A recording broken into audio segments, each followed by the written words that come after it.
Right, so in this class, we're going to be looking at the network architecture NWAR5122 POE, and in particular, part one.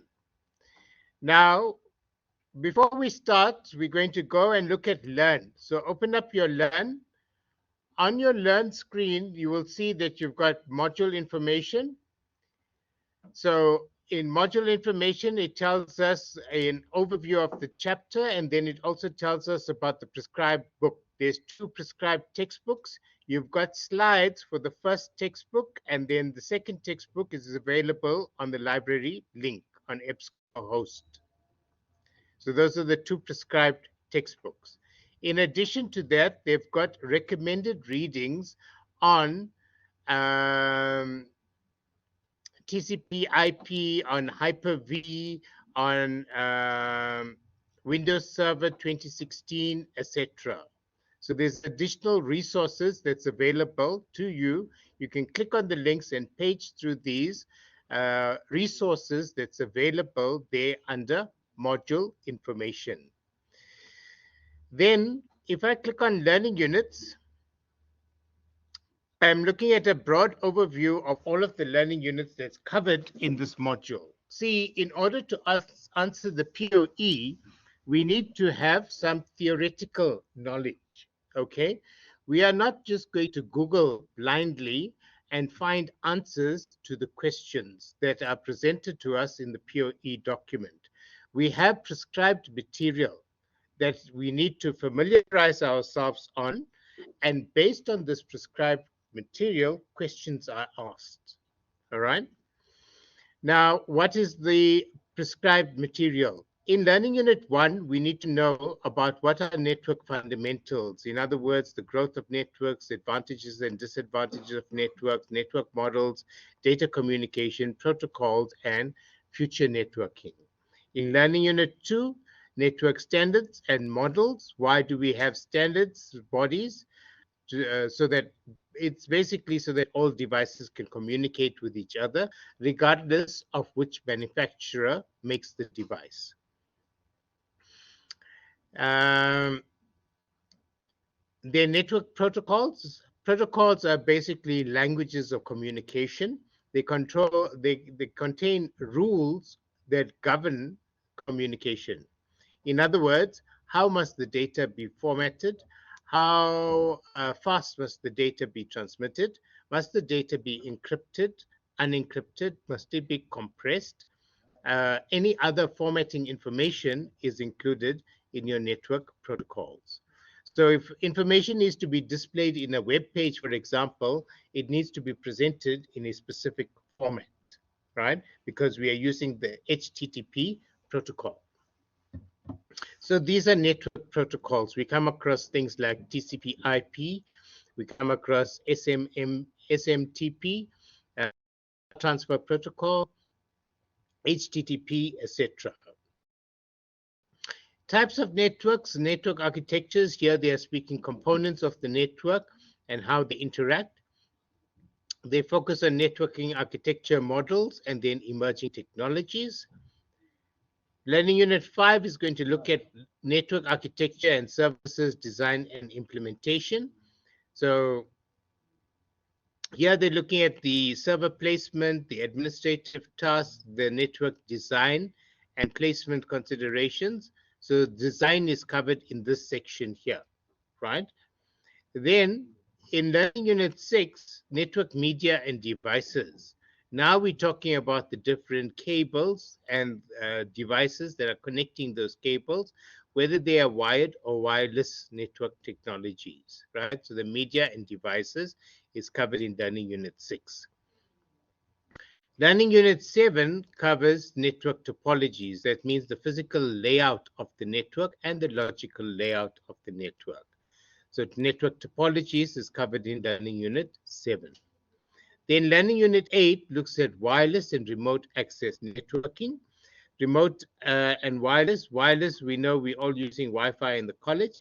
Remote access means I'm connecting from a location outside the main network, where maybe I'm connecting from home, maybe I'm connecting from a client side. So that is what we're talking about here, wireless and remote access. And then finally, in Learning Unit 9, they speak about network management.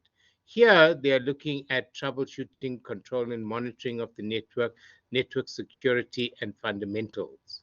Okay, so we're going to come back to this just now to find out where to get the information to complete the POE task. Now, looking at the POE, if I go into my POE,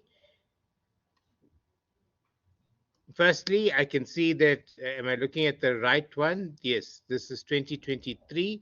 This is 5122. Okay. The instruction says that it's an individual assignment. Everything needs to be referenced. Very, very important, right? As soon as I see there's no referencing, as soon as I see there's copy and paste, I give 0, and then that's it, right? So we are now in the second semester. In the first semester, you were meant to learn how to reference correctly. If you are still copying and pasting, or if you are not referencing correctly, then we can do an example in class. There are other examples that I've done in other videos as well. We can invite the librarian to do a referencing workshop, etc. Right? So it is compulsory when you are producing any written work that you reference correctly. We just showed you the sources of information just now, right, under module information, which was 2 textbooks and a number of different links.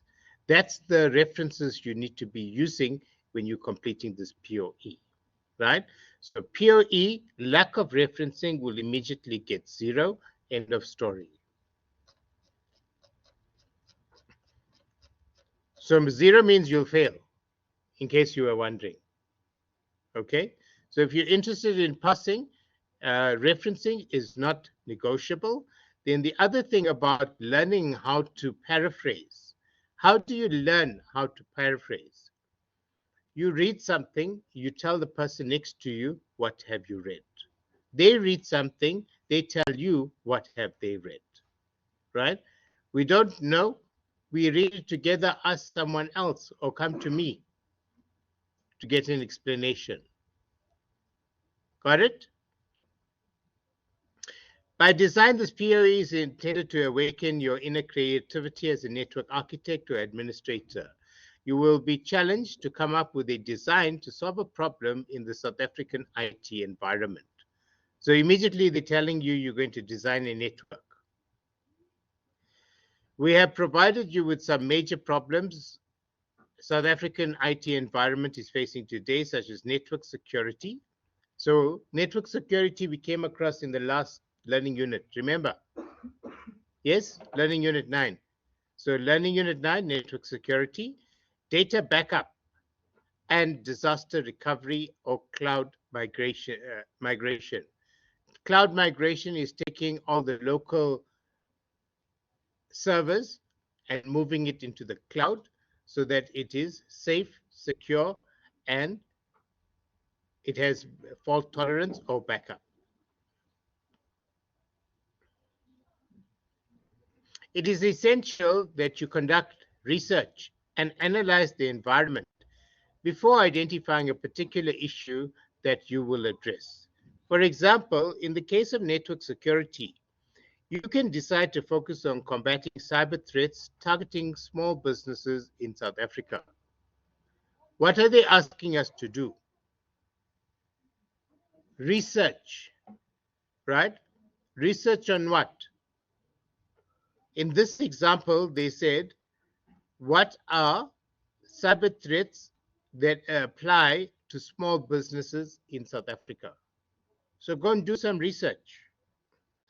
Once you've identified the problem to tackle, you can then start thinking about possible solutions for the design.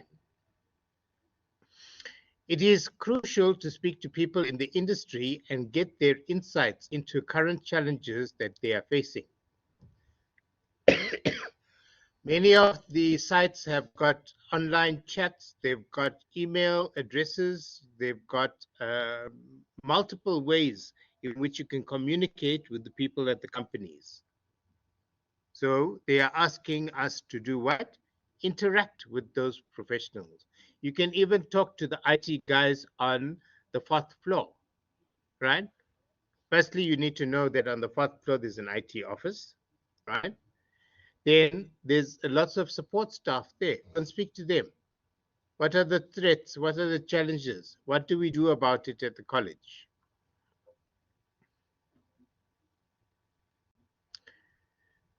So once you've identified a problem to tackle, you can start thinking about possible solutions for the design. It is crucial that you speak to people in the industry and get their insights into the current challenges that they are facing. Should you consider alternatives to current or existing solutions to ensure your design stands out in the market? It is essential to keep in mind that your design should be feasible, realistic, and address the problem at hand. Feasible means it can be done. You're not coming up with things from outer space, right? It needs to be practical, realistic, and addresses the problem at hand. Okay? There are many technologies, network technologies that's available. Not all of them might be applicable, might not all of them might be affordable. Okay? So you need to match the technology with your problem. Throughout the POE, remember to keep a notebook with you to jot down ideas as they come up. The best solutions can come from anywhere at any time, so it's crucial to be prepared. In the end, you should have a well-designed solution that you can present to potential clients. All the best and have fun. Remember to think big and be creative in your approach. They are asking us to use our own brains.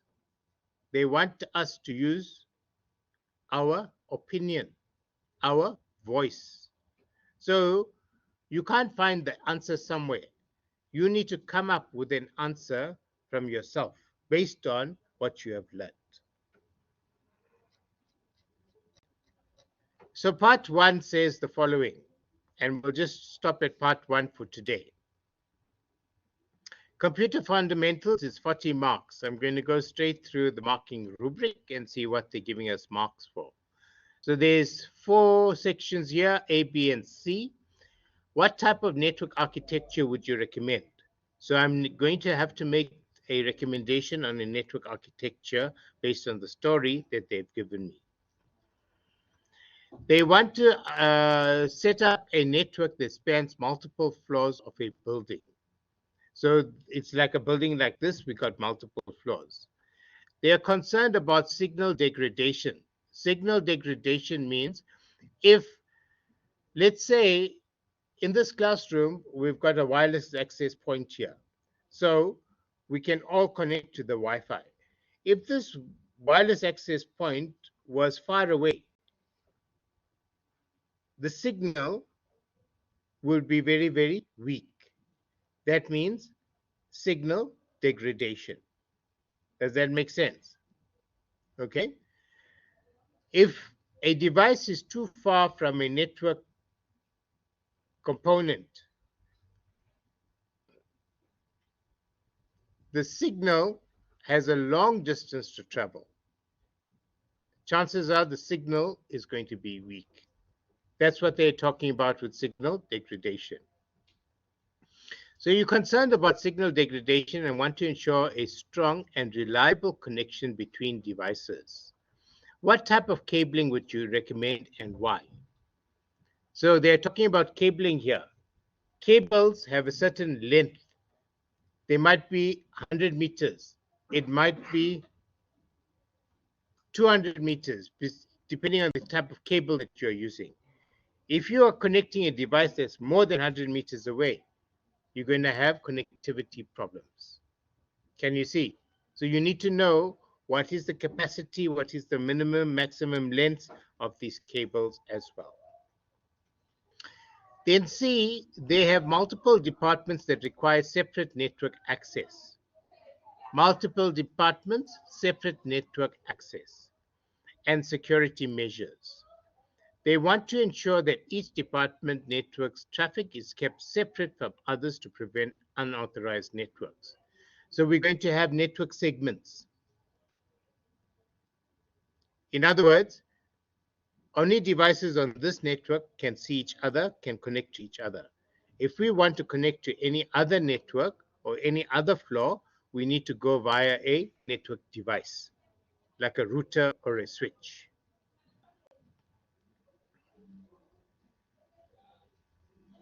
They want to ensure that each department's network traffic is kept separate from the others to prevent unauthorized access. What type of data link layer protocol would you recommend and why?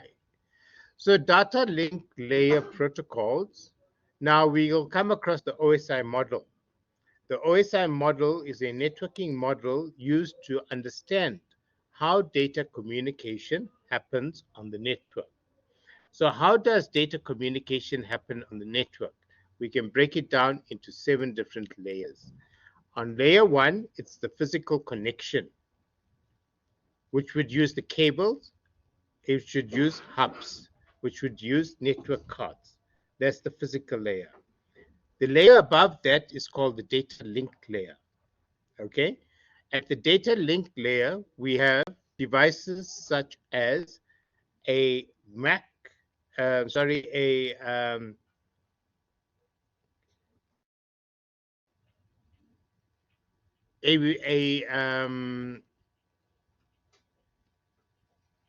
switch, okay?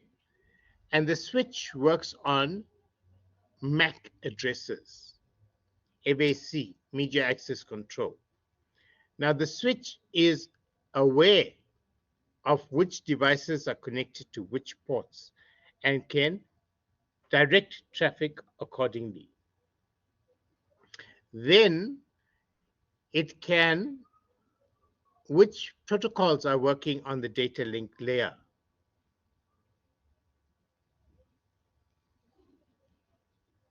We have Ethernet, token ring, FDDI, right?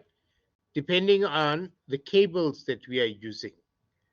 So the most common protocol that we use is called Ethernet. Okay, so that's an example of a data link layer protocol. So they just told us to have paper and pen when you are working on your assignment, and very few of us have paper and pen when I'm telling you what needs to be done. In other words, I'm giving you answers to the problems that you need to solve, but it's not being recorded. So we'll see how this reflects in your marks. And then finally, D, they have a network that is used to store sensitive customer data, and they want to ensure that the data is protected from unauthorized access. What type of network security measures would you recommend and why? So in the last one, they're asking for security measures and why you're going to use that for what? Store sensitive customer data. And they don't want anyone to get unauthorized access to that customer data. So these are the 4 things that they want in the given network scenario. So what you're going to do now, between now and when do we see you again? Thursday. Tomorrow is a holiday, Thursday. So on Thursday, we're going to go through this and we're going to discuss it in a little bit more detail. But from now to Thursday, I want us to go and map and say, there's 4 questions here, A, B, and C. Which part of my material? Is it learning unit 1, 2, 3, 4, 5, 6, 7, 8, 9, right? Which part of my learning material contains the relevant information to answer these questions, right? And then, in other words, I'm saying come up with a plan as to how you're going to answer these questions by the next time I see you.